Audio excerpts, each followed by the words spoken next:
Welcome back to Global Market Talk, live from the New York Stock Exchange. I'm joined by Richard Bayles, co-founder and portfolio manager of Karani Asset Management, for a discussion on the GLP-1 obesity drug market. Prior to co-founding Karani Asset Management, Richard had a distinguished career on Wall Street at firms including Rockefeller, U.S. Trust Company, and First Manhattan. So thank you so much for joining me today. Nice to be here. Well, first and foremost, let's talk about obesity drugs. We hear about them when we're talking about pharmaceutical companies, regulation, and what's moving the market. So this is a very interesting topic. Since the FDA approved the use of semaglutide as obesity drugs, tell me what's happened and tell me about this burgeoning market. Okay. GLP-1s were created to treat diabetes. They are a culmination of a long line of developments that began probably 30 years ago when it was discovered that if you really control the level of blood sugar,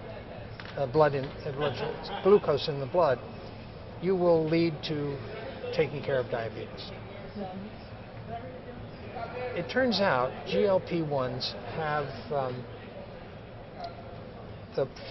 two important processes. They make the brain think that you are full, that you're not hungry. It blocks hunger, and it makes the gut think that you're full, even though you're not relative to what you had been. Okay. This was almost an accident. So the first couple of GLP-1s simply were to treat diabetes, and they had this effect. And so first Novo Nordisk and then Eli Lilly developed commercial products that took advantage of the weight loss, which for Novo could have been 20% and Lilly has been even higher. And that's a terrific thing because controlling obesity is a way to significantly better health. And can you give our viewing audience an idea of what we're talking about when it comes to levels of obesity across the world, first starting out with the U.S.? Okay. It may be as much as 10% of the world population and much greater in developed world countries. It's hard to get obese if you're herding cattle out on the savannah. It's pretty easy if you're sitting behind a desk, walking to a commute, walking home, not doing much, and eating whatever you like. As in diabetes, people like, as a gross generalization, but pretty true, people like fat and sugar and, to some extent, protein. Think of what you have for a celebration. I'm going to have a steak, and then I'm going to have birthday cake. Fat and sweet. And if you're not exercising, that's going to pile up and you're going to get heavier and heavier. And one of the first indications, aside from the way you look, will possibly be some disruption in your blood glucose, which will stop your body from processing sugar properly. There's another kind of diabetes which we can deal with and just leave aside, and that's type 1 diabetes. It's called juvenile onset diabetes. You inherit that. And it's quite different. It's an autoimmune disease, and for the treatment of that, the best, so far, thing to do is to augment the insulin that your body doesn't make. Fine, set that aside. The big deal is type 2 diabetes, which comes from this imbalance in your blood sugar. Yeah, I think it's helpful to make that distinction between type 1 diabetes and type 2 diabetes. Right. And when you think about consumption of food, as you mentioned, when you're going to a celebration, you might eat products that are meat heavy, carb heavy, sugar loaded, and even top it off with a beverage that is loaded with sugar or even alcohol. So even alcohol. Yeah, and that does add up to calories in total. So when we look at obesity drugs out there, we might think of some key commercial names such as Ozempic or Wegovy, Mounjaro, but now we're also seeing the development of over-the-counter drugs as well. But before we get to that, I do want to talk about this obesity drug market opportunity. So for viewers out there, give us an idea of the size of this market. Okay. There are about 8 billion people in the world. Something approaching 600 million have some form of diabetes, which is a significant fraction, and it has grown over the years, in part because we exercise less and eat more. We exercise less decently, and we eat more of the wrong kind of stuff. And as countries get a little richer, that explodes. In more developed countries, there is a counter trend, which is to exercise, and you see people running, and that's probably slowed the advance. But basically, in the world, close to 600 million people and growing. And that used to be a very significant and substantial and market for the companies, principally Lilly and Novo Nordisk, that make insulin.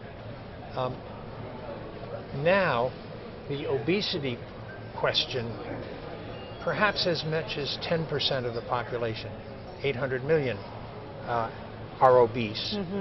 And it's growing, and it isn't simply in the developed world.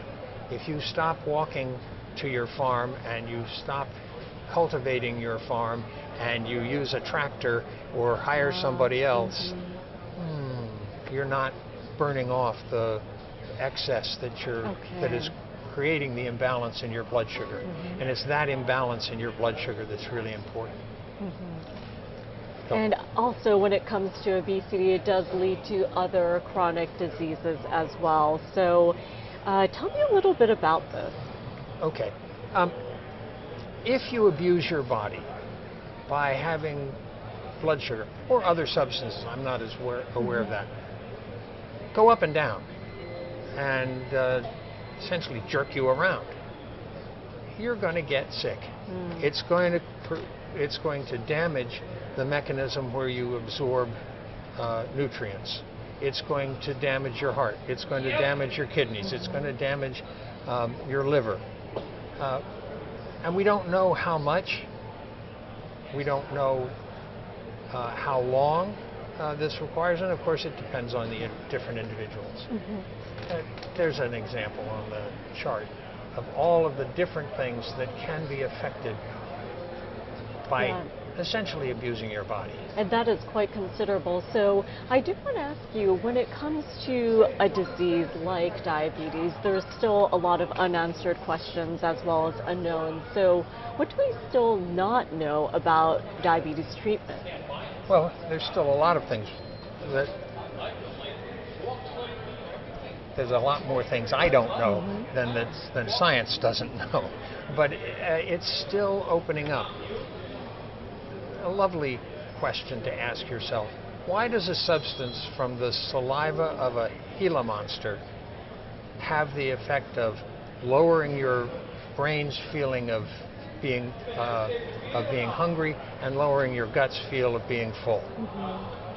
What's the connection? And by the way, who thinks of that? And the answer to that has some commercial importance. Who thinks of that are the people who are really, really, really studying that. They're working really hard to know, how does diabetes work? And they are reading broadly and learning about all sorts of different substances. And that's what led to first liraglutide for Novo Nordisk and then semaglutide. And also, this is a huge market, as you mentioned. Right. So can you tell us why there aren't more players that have a solution ready? Pigs. Diabetes was not treated medically until the 1920s. And two guys in Canada realized that you could extract insulin from dog pancreases, inject that into a person, and oh my gosh, their blood sugar's under better control. Pig pancreases, because the supply was greater and the affinity with humans was greater, took over.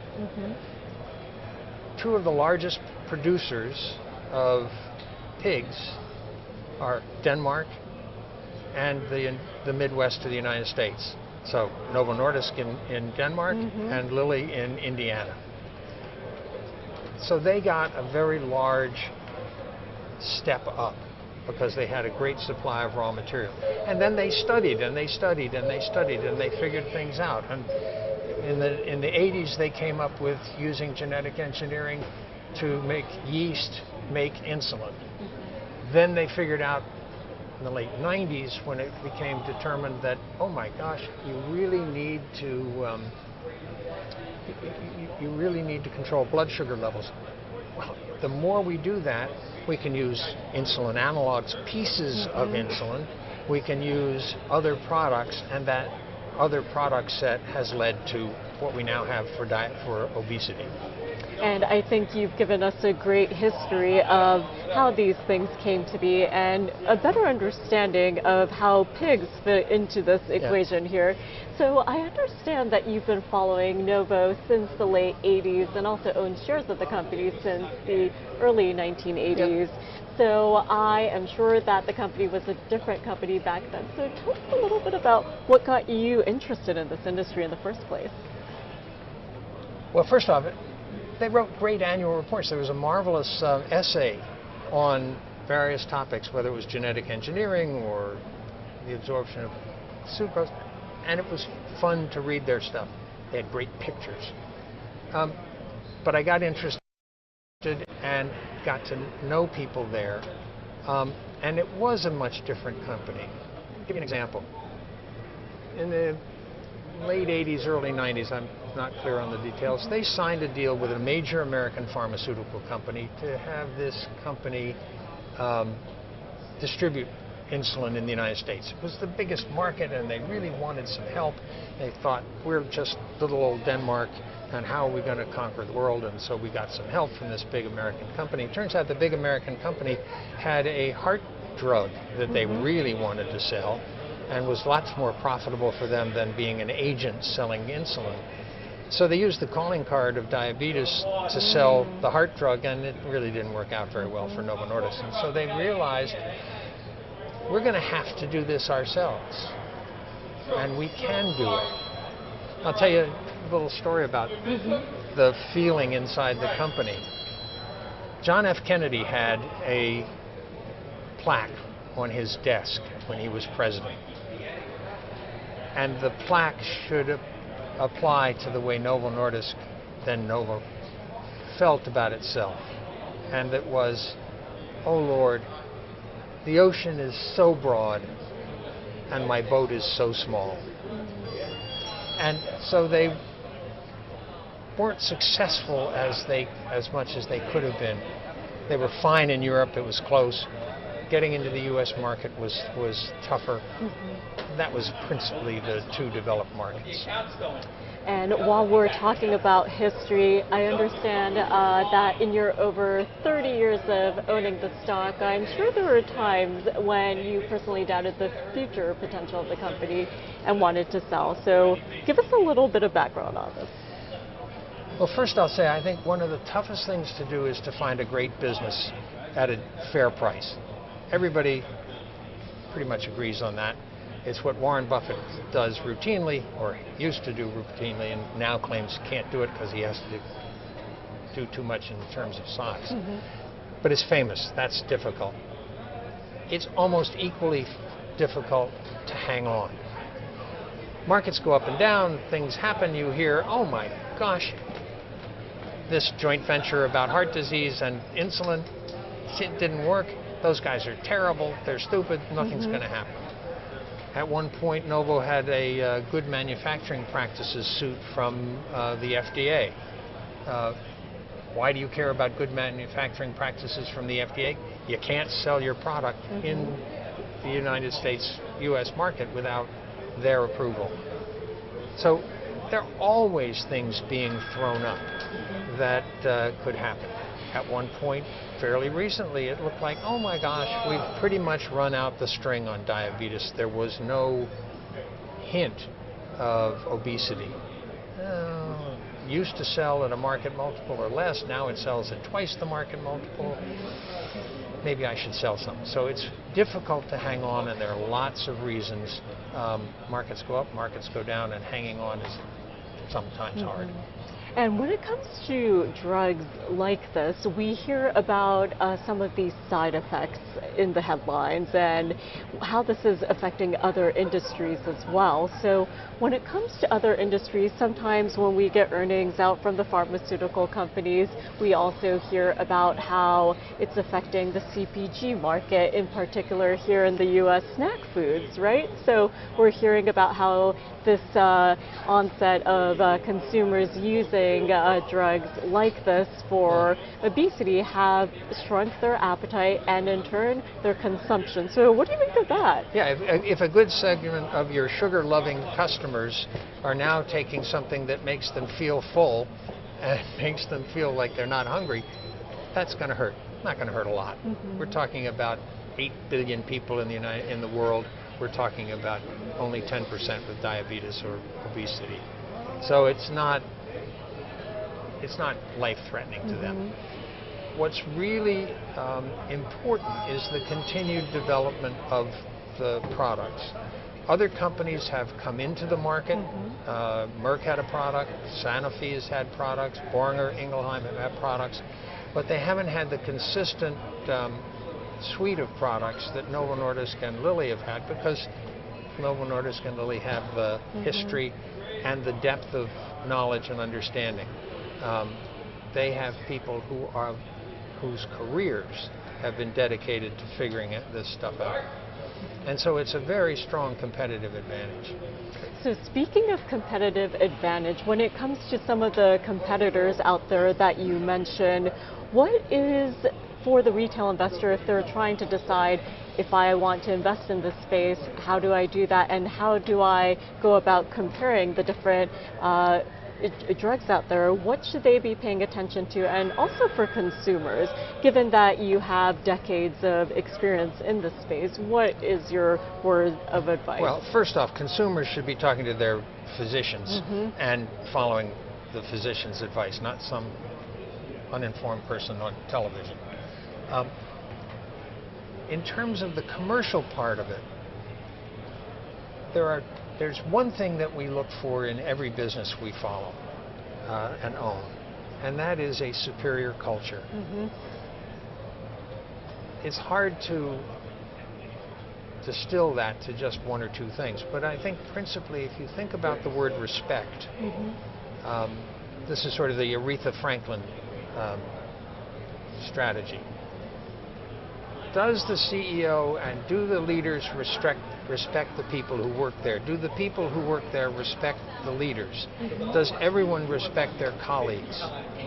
Are people trying to cut corners and throw work on me, or not paying me adequately, or working me too hard? All of that stuff that goes into making a well-functioning culture. Among the things for Novo Nordisk is we're going to defeat diabetes. Sounds a little strange for a company that makes its living selling products to take care of diabetics, but if you really care about what you are doing and the work you're doing, that's pretty noble. And nobility is a very nice thing to have in a job. I often think I'm happiest when we're making money for somebody who's going to pay for their kids' college education. When the work we do, or work anyone does, is really going to be helpful. And that's true in many pharmaceutical companies. It's certainly true in Novo and Lilly. Second thing is, do they have the depth of knowledge that I referred to earlier? They've been studying this for a long time. Or did they just acquire somebody and they're hoping to develop what they just acquired? It's an okay commercial strategy, but it's not as solid. Merck, for example, has spent a lot of money doing that, and it's something to be hopeful about if you're a Merck shareholder, but it's not the same as understanding what Lilly's going to do in obesity. Lilly has the same problem because they are so rich, thanks to the success of the obesity and they just tore their cancer business apart. They got rid of a whole bunch of things, and they a few years ago started over because they could. So that leads to something that everybody should think about when they buy a stock. what's the financial strength? Yes. Is the return on capital employed high? Do they generate excess cash? Do they have a lot of debt?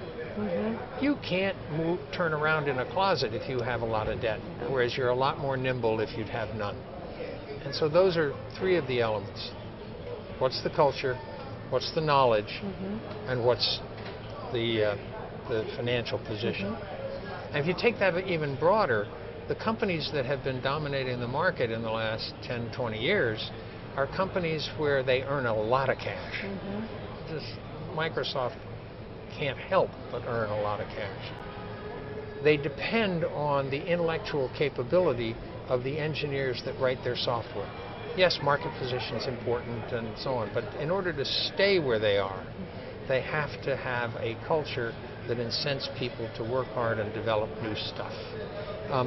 And then, of course, because of the nature of their business, they don't have any debt, they don't have any financial problems, they can do pretty much what they want to do. So if they want to decide to go spend a lot of money on AI, I could decide, I want to spend a lot of money on AI, but there isn't a bank in the world that's going to lend me the billions of dollars I need. Microsoft has it on their balance sheet. So those three things, the culture, the knowledge base, and that's much more important than it was, say, 100 years ago. U.S. Steel, when J.P. Morgan bought it from Carnegie, he said, geez, I thought Carnegie was a rich man. He only had a few $1 million. He only had physical assets. It depended on where they had their mills. How could they get raw material? And they could just grind up the people that work there. You can't do that today. The people that work there are providing your product. It's not being smelted. It's not being dug out of the ground and brought to you. So, culture, knowledge, finance. So you hit on those three pillars there, and I'm sure that you have been following this very closely and also forecasting growth. So when we're talking about the total addressable market and expectations from growth based on the current trajectory, what are we actually looking at here? Well, it's huge, and nobody knows. Look, there's a potential side effect to the GLP-1s, and that I have no idea, and neither, frankly, does anybody else. But it turns out when you lose weight, you lose both fat and muscle. Yeah. And if you lose a good deal of both fat and muscle, fine, you're in good shape, you've achieved what you wanted to achieve. Now you quit. And with any pharmaceutical product, compliance is just enormous. Absolutely. And so many people will take a weight loss drug, a GLP-1, and then stop. Well, what happens? Their weight goes back up. But the weight that goes back up is more fat than muscle. And so you could end up being rather weak with as much fat as you used to have, but now that's a bigger proportion. So that's a huge possible flaw. And there are companies working on that. Okay. Can I tell you, one of them is Regeneron, which we also own. Can I tell you Regeneron's going to be successful with this? I have the word of the really brilliant scientific leader that we're working on it, and we think this is a big problem. Do I know he's right? Does he know he's right? He's hopeful. He thinks he's right. He's done much more analysis than I have. Since I'm a shareholder, I certainly hope he's right. But so there are a lot of things that can happen along the way that none of us knows why. Remember, this stuff comes from the saliva of a Gila monster. Who's going to think of that? I know, and it's quite interesting that you brought that up. And I do want to ask you about some of the competitors that are out there, because when it comes to obesity drugs, a lot of us notice the headlines, right? Whether or not we're looking at the companies, we might see competitors offering alternatives, compounded alternatives that are over the counter, and that makes you question the safety as well as application. So whether we're talking about injectables or something that you can take in the form of a pill, what are the differences there? The products that Lilly and Novo sell, they're the market now. have been approved by the FDA. If some clown tells you, I have a product that has been compounded and it's just like, but it's a lot cheaper, you can take a lot cheaper something into your body and Lord knows what it is. Nobody should go around trying to get medicine on the cheap and getting it from some place they don't know, hasn't been invested. That leads to another question, which is also important, and we've begun to see some regulation in the United States, and we've got regulation outside the United States on price. And that has to do with, oh my gosh, we're going to be bankrupted. The United States cannot afford to pay for the obesity drugs that will be necessary to get everything under control. That begs the question, can we really afford the 35% of the people who are obese getting heart attacks? Is that something we're willing to afford and we don't have to, we could only have to pay for the treatment? How about the liver function? We don't even know the extent of that or the extent of kidney function, but we do know that avoiding those things is a heck of a lot better than getting them. Not just for the people who are having them, but for all of us who contribute to the insurance that pays for it. Well, since you mentioned regulation as well as insurance, so we are sitting here just hours away from the U.S. presidential debate, and healthcare is always a key issue when it comes to campaign issues, in addition to the economy, because when we look at the healthcare system here in the U.S. compared to other developed nations, we know that there are issues and there are challenges. So for people out there who are taking these obesity drugs in order to lose weight, what does that look like in terms of the healthcare system here in the United States? Well, those who are taking the proper drugs and are compliant with them are going to be healthier and are going to, in the long run, cost us less. That's my bedrock belief about that kind of thing. And I don't have much expertise beyond, any expertise beyond that. There are other models for drug purchase, for health care. We do know that ours doesn't work as well as it should. I'm really not the person to tell you that it's the fault of the drug companies, it's the fault of the insurance companies, it's the fault of the doctors, it's the fault of fill in the blank. That requires a lot more work than we've done to date. Our system developed sort of willy-nilly, not planned.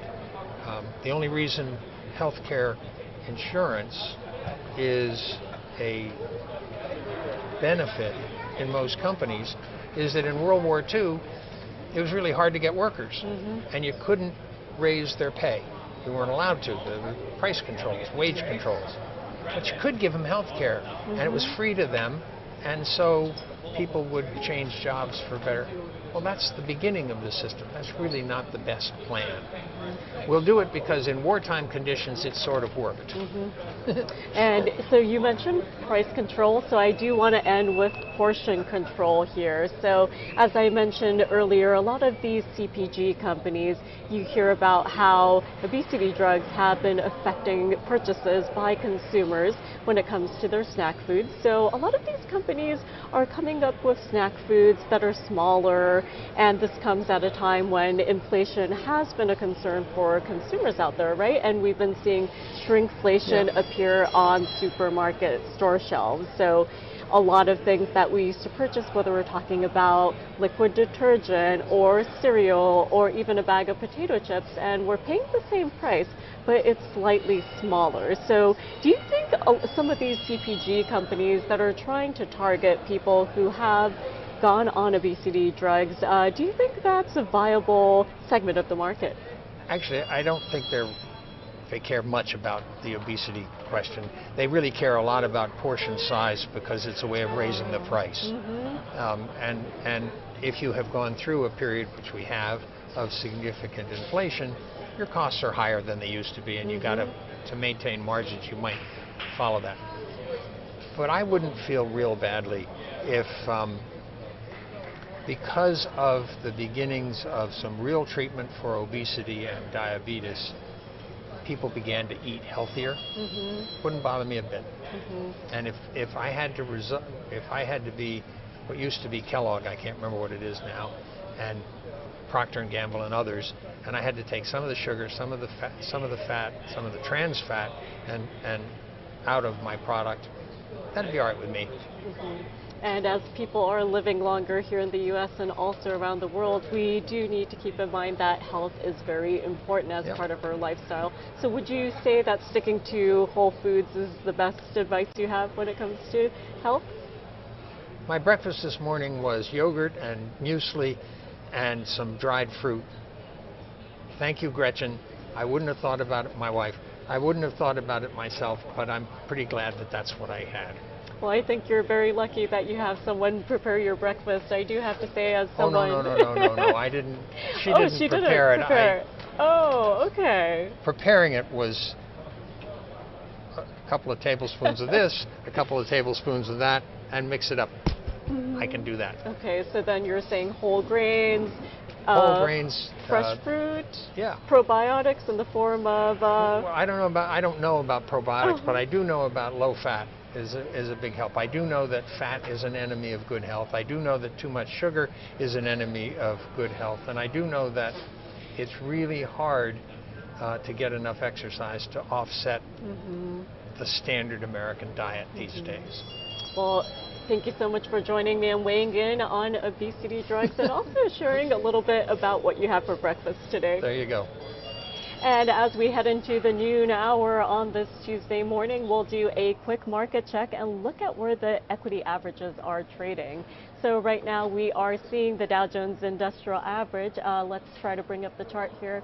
We are still seeing the Dow Jones Industrial Average lower and off by triple digits or 0.8%. And as for the NASDAQ Composite Index, we are seeing it trade slightly higher, I believe, slightly lower on the session. We have turned lower as we approach the noon hour. And last but not least, let's take a quick look at the S&P 500 here.